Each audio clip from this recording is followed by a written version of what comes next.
You're driving, and suddenly a warning pops up on your dashboard. Check fuel cap or loose fuel cap light. Don't panic, this is one of the easiest problems you can fix yourself. In this video, I'll walk you through how to fix and reset the fuel cap warning light, step by step, and without any tools or a scanner. What this warning light means. The fuel cap warning usually means your gas cap is loose, missing, or the rubber seal is damaged. When this happens, your car detects a leak in the evap system.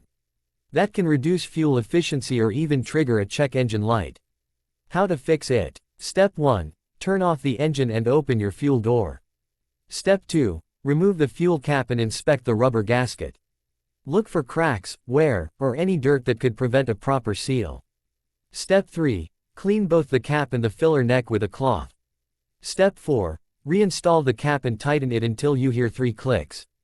That clicking sound confirms the cap is sealed correctly. Pro tip: if the cap is worn out or doesn't click anymore, replace it. A new fuel cap costs less than $15 and can prevent future issues. How to reset the light. Once the cap is secured or replaced, the warning light usually resets by itself. You can either drive for 20 to 30 miles, or turn the engine on and off 3 to 5 times throughout the day. If the light stays on, there may be a deeper issue in the evap system, like a faulty purge valve, a leak detection pump, or a cracked vapor line. In that case, use an OBD2 scanner to find the exact problem.